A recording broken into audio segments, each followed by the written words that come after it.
कल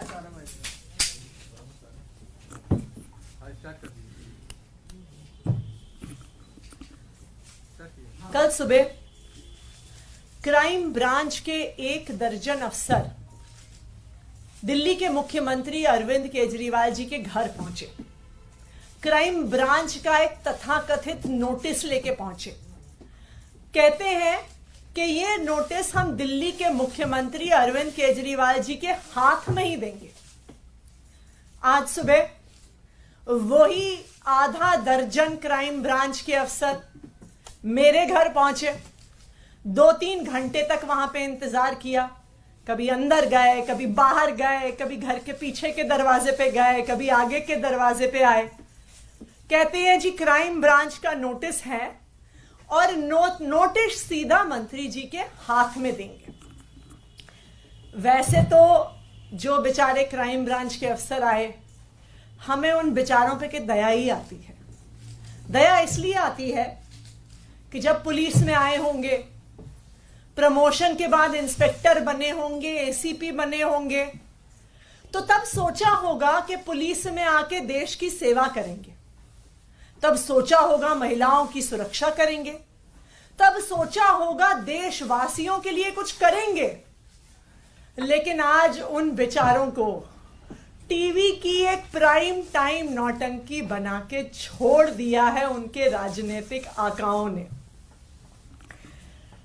जब वो बेचारे दिल्ली पुलिस वाले, क्राइम ब्रांच वाले बार बार कहते हैं, कल जैस्मिन जी की उनसे सीएम रेजिडेंस के सामने कुछ बातचीत हुई नोटिस को लेके, तो कहते हैं नहीं नहीं नहीं नहीं नहीं, हम मीडिया के सामने नहीं बात कर सकते, हम मीडिया के सामने नहीं बात कर सकते, अंदर आओ, हम मीडिया के सामने नहीं बात कर सकते। तो पूरे दिल्ली में, पूरे देश में क्या मैसेज जाता है? मैसेज जाता है कि दिल्ली पुलिस वाले डरपोक हैं, दिल्ली पुलिस वाले कायर हैं। ये कितने दुख की बात है कि दिल्ली पुलिस के जाबाज सिपाहियों की इमेज आज एक डरपोक इंसान, एक कायर की कर दी गई है, जो मीडिया के सामने बातचीत भी नहीं कर सकता। आप ये सोचिए कि दिल्ली के क्रिमिनल्स क्या सोचेंगे कि भाई इन दिल्ली पुलिस वालों से डरना जो 2-4 कैमरामैन से डरते हैं। एनीवे, तो कल आए क्राइम ब्रांच वाले 3-4 घंटे की इस नौटंकी के बाद मुख्यमंत्री अरविंद केजरीवाल जी को एक नोटिस देके गए। आज सुबह भी मेरे घर आकर भी 2-3 घंटे की नौटंकी के बाद एक ये नोटिस देके गए। अब ये नोटिस भी मजेदार है। ये नोटिस ना तो एफआईआर है, ना ये किसी प्रकार का समन्स है, ना इसमें आईपीसी की कोई धारा, ना इसमें सीआरपीसी की कोई धारा, ना इसमें पीएमएलए की कोई धारा, ना इसमें प्रिवेंशन ऑफ करप्शन एक्ट की कोई धारा। तो कुल मिला के क्राइम ब्रांच 48 घंटे की नौटंकी के बाद मुख्यमंत्री अरविंद केजरीवाल जी और मुझे एक चिट्ठी देके चला गया है, जो वो कह रहे थे कि हम हाथ में ही देंगे। इतनी महत्वपूर्ण चिट्ठी है। मैं कई बार सोचती हूं कि हमारे तो घरों में कभी अमेज़न वाले आते हैं, कभी फ्लिपकार्ट वाले आते हैं, कभी सरकारी कर्मचारी डाक की फाइलें लेके आते हैं। तो ये तो स्वाभाविक बात है कि वो फाइलें, वो डिलीवरी ऑफिस में ही छोड़ी जाती है। कोई मुख्यमंत्री, कोई मंत्री डाक के डेस्क पे बैठ के चिट्ठी रिसीव करने के लिए नहीं बैठा। लेकिन जो कल हुआ वो उन पुलिस वालों की गलती नहीं है, उनके राजनीतिक आका हैं जो हमसे कुछ सवाल पूछना चाहते हैं। तो वो हमसे पूछना चाहते हैं कि आखिरकार किसने आम आदमी पार्टी के विधायकों को ऑफर दिया। तो मैं दिल्ली पुलिस के राजनीतिक आकाओं को बताना चाहती हूं कि आपको इतनी नौटंकी करने की जरूरत ही नहीं थी। मैं आज प्रेस कॉन्फ्रेंस करके उन सवालों का जवाब दूंगी कि आखिरकार किसने आम आदमी पार्टी के विधायकों को करोड़ों रुपए के ऑफर दिए। वही लोग हैं जिन्होंने 2016 में उत्तराखंड में 9 कांग्रेस के विधायकों को कांग्रेस से तोड़कर बीजेपी में शामिल किया था। जिन लोगों ने उन 9 कांग्रेस के विधायकों को तोड़ा था, उन्होंने ही आम आदमी पार्टी के विधायकों को संपर्क किया। गोवा 2019 जुलाई, जब 14 एमएलए कांग्रेस पार्टी के 17 उनके टोटल विधायक जीत के आए थे, उनके 14 एमएलए कांग्रेस छोड़ के भारतीय जनता पार्टी में चले गए। जो लोग उन 17 कांग्रेस के विधायकों के पास गए थे, वही लोग आम आदमी पार्टी के विधायकों के पास आए। कर्नाटका 2019, मई 2018 में कांग्रेस और जेडीएस की सरकार बनी। एचडी कुमारस्वामी मुख्यमंत्री बने। जुलाई 2019 में कांग्रेस और जेडीएस के 17 विधायक टूटकर भारतीय जनता पार्टी में चले गए। जो लोग उन 17 कांग्रेस और जेडीएस के विधायकों को पैसा ऑफर करने आए थे, धमकियां देने आए थे, वही आम आदमी पार्टी के विधायकों के पास आए। मध्य प्रदेश 2020, कमलनाथ मुख्यमंत्री थे, कांग्रेस की सरकार थी। 22 कांग्रेस के विधायक कांग्रेस छोड़कर, टूटकर भारतीय जनता पार्टी में शामिल हो गए।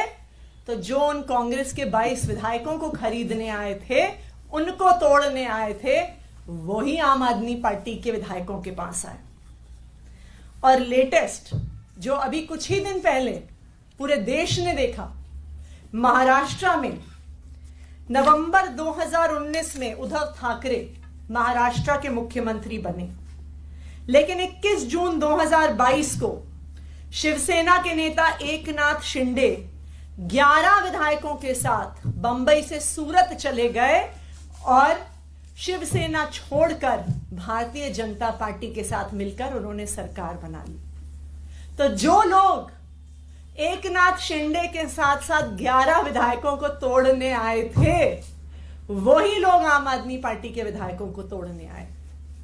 और जो तेलंगाना में हुआ, जो एक स्टिंग के माध्यम से हमने देखा कि कुछ लोग विधायकों को तोड़ने के लिए करोड़ों रुपए कैश लेके घूम रहे थे, वही लोग आम आदमी पार्टी के विधायकों से संपर्क कर रहे हैं।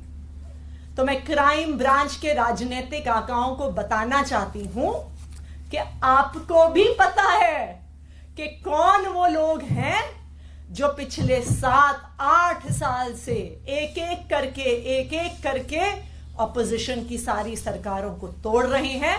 और वही लोग हैं जो आज आम आदमी पार्टी के एमएलए से संपर्क कर रहे हैं। अब मैं जैस्मिन शाह जी से कहूंगी कि वो अपनी बात रखें।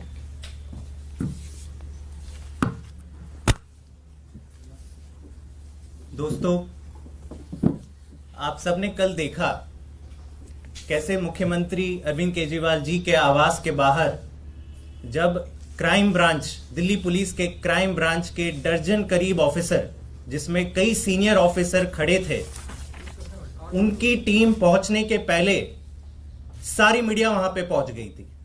किसने बताया मीडिया को? भाजपा ने बताया। मतलब भाजपा को पता चल जाता है कि अभी क्राइम ब्रांच मुख्यमंत्री आवास पे पहुंचने वाली है। आज मंत्री आतिशी जी के यहां क्राइम ब्रांच के वही दर्जन ऑफिसर पहुंच जाते हैं। उससे पहले 2 दर्जन मीडिया वाले पहुंच जाते हैं। और फिर वहां पर 5 घंटे, कल मुख्यमंत्री आवास के बाहर 5 घंटे ये क्राइम ऑफिसर अपना सारा काम काज छोड़कर केवल खड़े रहते हैं और कहते हैं नहीं जी, हमें तो मुख्यमंत्री जी से मिलना है। आप सब ने वो वीडियो देखा होगा जहां मैंने उनसे एक आम नागरिक के तौर पे सवाल पूछा कि किस धारा के तहत, बस इतना बता दीजिए, किस धारा के तहत आप ये नोटिस मुख्यमंत्री जी को पर्सनली हाथ में सौंपना चाहते थे। क्या कहा उन्होंने? नहीं जी, नहीं जी, मीडिया के सामने नहीं कहूंगा, आ जाइए अंदर, आ जाइए अंदर, बात करते हैं।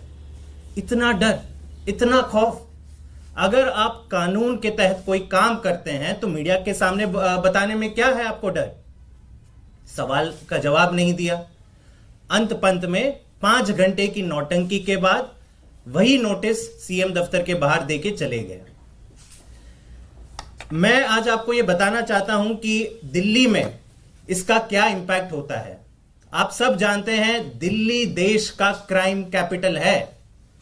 हर साल, ये सुन लीजिए, ये नंबर अगर आप सुनेंगे तो चौंक जाएंगे, हर साल दिल्ली में 3 लाख क्रिमिनल केसेस रजिस्टर होते हैं। 3 लाख। इन 3 लाख केसेस में से चार्जशीट कितनों में फाइल होती है? 1 लाख। 1 लाख से भी कम, करीबन 30% क्रिमिनल केसेस में ही हर साल चार्जशीट फाइल होती है। 2 लाख केसेस में तो चार्जशीट ही फाइल नहीं होती। और ये जो 30% का आंकड़ा है, परसेंटेज ऑफ चार्जशीट फाइल, वो देश भर में सबसे कम है। मतलब दिल्ली में सबसे ज्यादा क्राइम रेट, दिल्ली में सबसे कम चार्जशीट। महिला सुरक्षा की बात करते हैं। Delhi is the rape capital of India. Women crimes against women में दिल्ली का अव्वल नंबर आता है। सारे मेट्रोपॉलिटन सिटीज का अगर आप हिसाब किताब लगा दें तो highest number of crimes against women Delhi में पिछले साल पाए गए 14,158।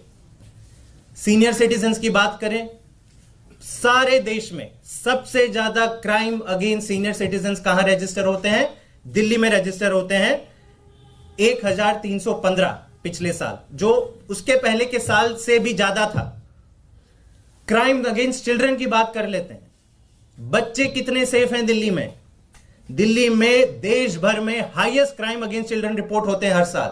पिछले साल कितने रजिस्टर हुए? 7,400। और ये हर साल ये आंकड़े बढ़ते जाते हैं। हर साल दिल्ली के टोटल क्रिमिनल केसेस जो भी रजिस्टर हो रहे हैं वो बढ़ते जा रहे हैं। लेकिन दिल्ली पुलिस के क्राइम ब्रांच क्या करती है?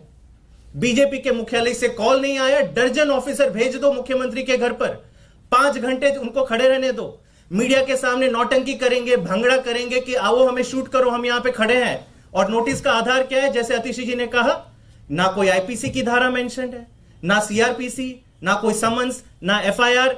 एक कोरे कागज पे एक नोटिस या खत लिखकर कह रहे हैं कि नहीं हमें तो मिलना है। तो क्या मुख्यमंत्री और मंत्री दिल्ली सरकार के सारे अपना कामकाज छोड़ दें, केवल और केवल डाकिया का काम करें कि अपने घर के बाहर खड़े रहे कि आइए दिन भर आइए, जो भी खत लेंगे हम आपको पर्सनली सौंपेंगे? हमारी बीजेपी से गुजारिश है, दिल्ली पुलिस के राजनीतिक आकाओं से गुजारिश है कि ये नौटंकी करना बंद करें, दिल्ली के लोगों की सेवा करने दें। दिल्ली के क्राइम ब्रांच के पुलिस ऑफिसर का कोई इसमें दोष नहीं है।